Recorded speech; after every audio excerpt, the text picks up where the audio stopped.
The commerce study point. आज की जो हमारी ये वीडियो रहेगी जर्नल एंट्रीज़ पर ही रहेगी, जिसमें हमने 2 वीडियोस ऑलरेडी बना दिए हैं। आज की वीडियो में मैं आपको बैंकिंग रिलेटेड जर्नल एंट्रीज समझाऊंगी। इसकी ऑलरेडी मैंने बैंक से रिलेटेड 3 एंट्रीज मैं आपको ऑलरेडी करा चुकी हूँ प्रीवियस वीडियोज़ में। तो अगर वो वीडियो आपने नहीं देखा हो तो आप उसको भी देख लेना। और इसमें अदरवाइज़ हम सारी जितनी भी एंट्रीज़ होंगी बैंक से रिलेटेड उन 3 एंट्रीज़ को छोड़कर जो मैं ऑलरेडी करा चुकी हूँ वो हम इसमें डिस्कस करेंगे। ओके, तो स्टार्ट करते हैं। हमारी पहली एंट्री रहेगी, if check received and deposit into bank on the same day. अगर मान लीजिए चेक रिसीव हुआ है किसी कस्टमर से, किसी ने, सबसे पहले तो आपको एंट्रीज़ का रूल पता होना चाहिए, तो मैंने आपको बताया था। ज़्यादा कुछ रूल आपको याद करने की ज़रूरत नहीं है, जो बुक में है आप सिर्फ इतना याद रखिए, जो चीज़ आपके पास आ रही है उसे आप कर दीजिए डेबिट, और जो चीज़ आपके पास से जा रही है उसे आप कर दीजिए क्रेडिट। तो बस हमें ये चीज़ याद रखनी है, हम चाहे कोई भी एंट्रीज़ कर रहे हैं वो सब इसी रूल से हमारी हो जाती है। तो फर्स्ट एंट्री यही है कि आपको चेक रिसीव हुआ है किसी कस्टमर से और आपने उसे बैंक में डिपॉजिट कर दिया उसी दिन, सेम डे। यहाँ पे बहुत ज़्यादा बैंकिंग एंट्रीज़ में बहुत ज़्यादा फ़र्क पड़ रहा है कि आपको रिसीव कब हो रहा है और आप उसे डिपॉजिट कब कर रहे हैं। इस चीज़ का बहुत ज़्यादा फ़र्क पड़ता है। किसी एंट्रीज़ में होगा कि उसी दिन हो गया, मतलब डिपॉजिट आपने उसी दिन कर दिया, जबकि किसी एंट्री में होगा कि किसी और दिन कराया, थोड़ा रुक कर कराया या 2 दिन बाद कराए। इस तरह की एंट्रीज़ होती हैं। तो हमें डेट का इसमें बहुत ज़्यादा ध्यान रखना है, अदरवाइज़ हमारी एंट्री गलत हो सकती है। ओके, तो जो हमारी फर्स्ट एंट्री है इसमें सेम डे आपने डिपॉजिट करा है, तो मैं आपको ये फॉर्मेट में बताती हूँ कि आप इसको किस तरह से करेंगे। देखिए, सबसे पहले आप एक चीज़ देखिए कि जब आपने रिसीव करा है किसी कस्टमर से चेक में, तो आपके पास चेक इन हैंड है इस टाइम, मतलब जो चेक होगा वो आपके हाथ में है। जब आप उसे डिपॉजिट उसी दिन करने चले गए तो अब आपके पास आया कौन? सबसे पहले आपने चेक रिसीव करा, लेकिन आप उसी दिन डिपॉजिट करने चले गए, तो आपके पास आया कौन? इस केस में बैंक आया। जो चीज़ आपके पास आती है उसे आप क्या करते हैं? डेबिट करते हैं। तो बैंक अकाउंट डेबिट हो जाएगा, क्योंकि आप जब बैंक में डिपॉजिट करने गए तो बैंक आया ना आपके पास से। और जो आपका कस्टमर था जिससे आपने लिया है उसको आप क्या कर देंगे? क्रेडिट कर देंगे, यानी कि bank account debit to customer. यही बनेगी ना एंट्री। आपके पास से बैंक आया और आपके पास से गया कौन? आपका कस्टमर गया। अब आप सोच रहे होंगे हम तो चेक डिपॉजिट करने गए तो हमारे पास से तो चेक गया। आपके पास से चेक नहीं गया, क्योंकि आप सेम डे कर रहे हैं। कोई कस्टमर आया, उसने आपको चेक दिया, आप उसे लेके बैंक चले गए, तो नॉर्मल सी चीज़ है, आपके पास बैंक आया और आपके पास से कस्टमर गया। कस्टमर आपको देके चला गया और बैंक आपके पास आ गई कि आपने बैंक में आप गए हैं डिपॉजिट करने, तो bank account debit to customer यहाँ पर एंट्री बनेगी। फॉर्मेट में हम इनको नोट डाउन करते चलेंगे, आपको सारी एंट्रीज इजीली समझ आ जाएंगी। तो मैं आपको पहले इसका फॉर्मेट दिखा देती हूँ एक बार। देखिए, ये हमारा फॉर्मेट है और यहाँ पे हम सबसे अपनी पहली वाली एंट्री को नोट डाउन करेंगे। यहाँ पे आप डेट लिखते हैं, देन पर्टिकुलर लिखते हैं, LF अमाउंट, और फिर अमाउंट, दोबारा से अमाउंट लिखी जाती है। तो जो हमारी फर्स्ट एंट्री है उसमें कुछ डेट नहीं गिवन, तो हम ऐसे ही 1 लिख देंगे। एंट्री वही है कि चेक रिसीव हुआ है और फिर डिपॉजिट हुआ है सेम डे। तो आपके पास आया क्या है इस केस में? बैंक आया। तो आप क्या कर देंगे? Bank account debit. और आपके पास से गया कौन है? कस्टमर गया, क्योंकि आप उसी दिन जाके डिपॉजिट कर आए हैं। तो बैंक के पास आप गए हैं तो बैंक आ गया और कस्टमर आपके पास से गया है टू कस्टमर। किसी का नाम होता कस्टमर की जगह तो नाम डाल दीजिए, यहाँ पे कुछ भी नहीं है तो कस्टमर लिखेंगे क्योंकि नाम नहीं है, राइट। तो bank account debit to customer. Amount जो भी होगी, ये मैंने सिर्फ आपको समझाने के तौर पर लिखा है, तो अमाउंट मैंने इसमें नहीं मेंशन किया। अमाउंट जो भी होगी डेबिट वाली आप डेबिट कॉलम में लिखेंगे और क्रेडिट साइड वाली आप यहाँ नीचे क्रेडिट कॉलम में लिखेंगे। ओके, सेकेंड एंट्री देख लेते हैं। हाँ राइट, इसकी नरेशन बिल्कुल मत भूलिएगा, नरेशन किसी भी एंट्री में करना मत भूलिएगा। तो इसकी एंट्री क्या बन जाएगी? नरेशन इसकी क्या बन जाएगी? Being cheque deposit into bank. Simple, ज़्यादा आपको नरेशन में इधर उधर का कुछ लिखने की ज़रूरत नहीं है। जो आपकी एंट्री हो उससे रिलेटेड आप छोटा सा लिख दीजिए, बट बीइंग लगाना मत भूलिएगा। बीइंग बहुत ज़्यादा इंपॉर्टेंट है, बीइंग के बिना नरेशन गलत है और 1 नंबर आपका इजीली चला जाएगा, तो ये गलती मत करना। सेकेंड एंट्री देख लेते हैं एक बार। If check is received from customer and not deposit into bank on the same day। अब इस केस में क्या हुआ है? आपको चेक तो रिसीव हो गया, चेक तो आपने रिसीव कर लिया कस्टमर से, लेकिन उसको बैंक में नहीं डिपॉजिट कर कर आए उसी दिन। तो अब इसमें क्या होगा? आपके पास आया क्या? आपके पास नॉर्मल सी चीज़ है। इस केस में क्या आएगा, चेक इन हैंड, क्योंकि आपको चेक रिसीव हुआ है तो चेक इन हैंड हो गया डेबिट, क्योंकि आपके पास क्या आ गया, चेक आ गया। कस्टमर जो आया उसने आपको क्या दिया, चेक दिया, लेकिन चेक अभी क्या है, आपके हाथ में है, तो डेबिट क्या हो गया, चेक इन हैंड टू हो जाएगा हमारा कस्टमर, या किसी का नाम होता तो वो, क्योंकि कस्टमर जो आया वो हमें चेक देके चला गया और हमने अभी उसे बैंक में डिपॉजिट नहीं कराया। तो एंट्री सिंपल क्या बन जाएगी,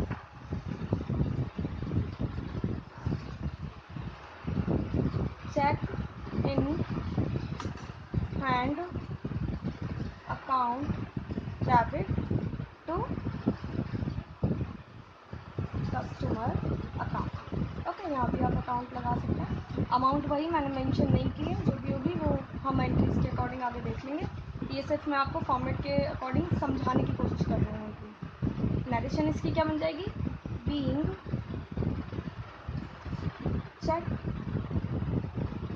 रिसीव्ड फ्रॉम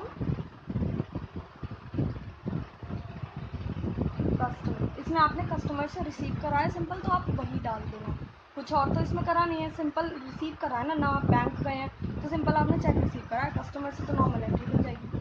थर्ड देख लेते हैं, when cheque is deposit into bank later. अब देखो, जो आपने चेक रिसीव करा था, अगर आप उसको लेटर मतलब बाद में आप उसे बैंक में जमा कर रहे हैं तो क्या हो गया, अब जब आप उसे बाद में कर रहे हैं, जब भी कर रहे हैं, आपके पास आएगा तो बैंक ही, तो बैंक को क्या कर दोगे आप, डेबिट, बैंक अकाउंट डेबिट, और टू क्या हो जाएगा अब इस केस में, इसमें हो जाएगा टू आपका चेक इन हैंड।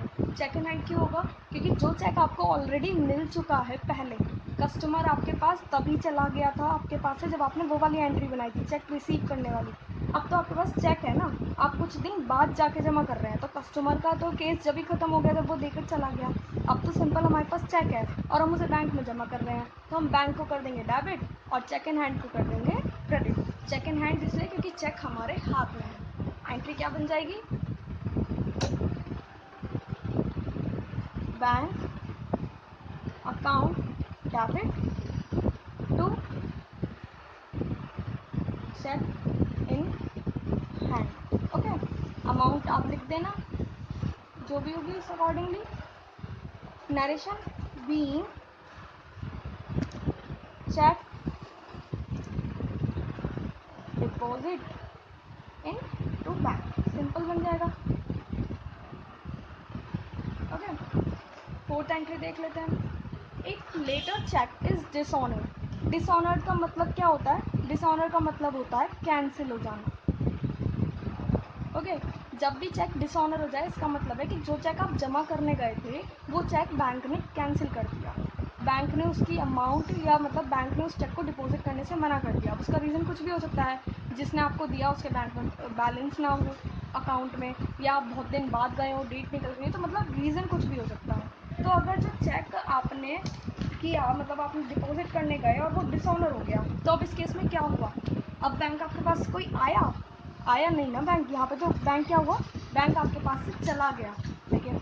आपने लेटर, आपने बाद में जमा किया है, अब क्या हुआ, मतलब आपने लेटर जमा तो किया था लेकिन अब क्या किया, बैंक ने वो चेक आपको वापस कर दिया, तो बैंक तो आपके पास से चला गया।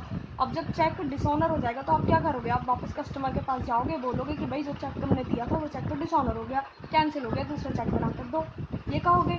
या इतना तो बोलोगे ही ना कि बैंक भाई जो चेक तुमने दिया था वो चेक डिसऑनर हो गया, कैंसिल हो गया, बताओ हम क्या करें। तो अब आप इस केस में आपके पास आएगा कौन, कस्टमर आएगा, क्योंकि आप कस्टमर से डिस्कस करोगे प्रॉब्लम, तो कस्टमर को आप क्या कर दोगे, डेबिट, और बैंक आपके पास से चला जाएगा क्योंकि आप बैंक में से ही तो आओगे उस चेक को लेकर, तो आपके पास आएगा कौन, कस्टमर आएगा और बैंक चला जाएगा। तो एंट्री क्या बन जाएगी, customer account debit to bank account. Narration आप क्या बना दोगे, बीइंग चेक इज डिसऑनर, ये आप एंट्री बना दोगे, नरेशन लिख दोगे, अमाउंट जो भी होगी उस अकॉर्डिंगली यहाँ पे आ जाएगी।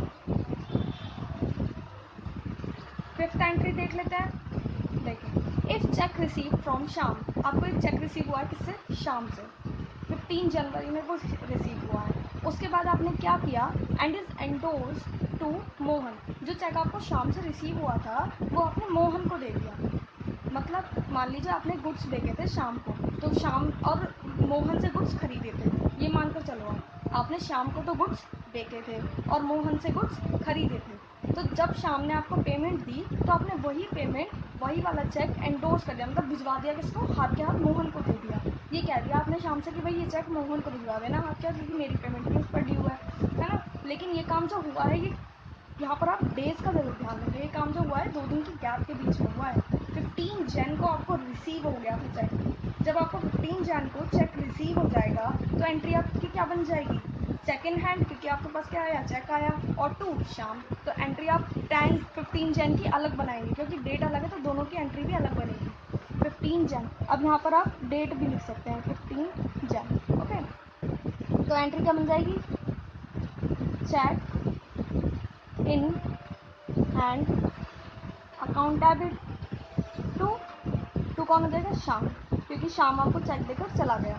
उसी दिन होता तो एक अलग चीज़ है, वो मैं आपको आगे समझाऊंगी। फिलहाल ये अलग डेट का है, इसे देख लो। इसकी नरेशन क्या हो जाएगी, बीइंग चेक रिसीव फ्रॉम शाम, आपको शाम से चेक रिसीव हो गया, ये इसकी क्या हो जाएगी, नरेशन। अब आगे देखो, यहीं पे आगे इन्होंने बोला है 17 जन के लिए कि वो वाला चेक एंडोर्स कर दिया। अब जब मोहन के पास वही वाला चेक जा रहा है तो अब आपके पास आया कौन, मोहन आया। मोहन को क्या कर दोगे आप, डेबिट, और आपके पास से गया क्या, जो चेक आपको शाम से रिसीव हुआ था वही चेक आपके पास से चला गया। तो चेक इन हैंड जो आपको डेबिट हुआ था वो अब क्या हो जाएगा, क्रेडिट हो जाएगा।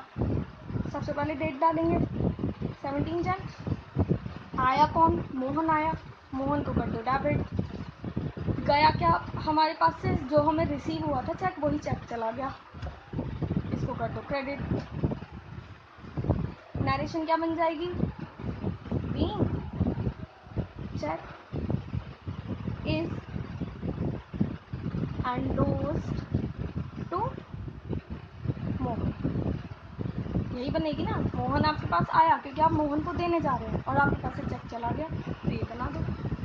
लास्ट एंट्री रह जाती है, इफ चेक रिसीव फ्रॉम शाम, आपने चेक रिसीव करा है किससे, शाम से रिसीव करा है, किस डेट में करा है, 15 जनवरी को करा है। लेकिन अब क्या हो रहा है, आपने वही चेक मोहन को क्या कर दिया, एंडोर्स कर दिया, मतलब मोहन को भिजवा दिया, किस दिन, उसी दिन। अब एक चीज़ मानकर चलो, देखो यहीं पे मैं आपको बता देती हूँ, आपको चेक रिसीव हुआ शाम से तो आप इसकी एंट्री बना देते, cheque in hand account debit to Shyam, आप यही बनाते ना। और फिर जब मोहन को डिपॉजिट, मोहन को दिया तो क्या बना देते, मोहन अकाउंट डेबिट टू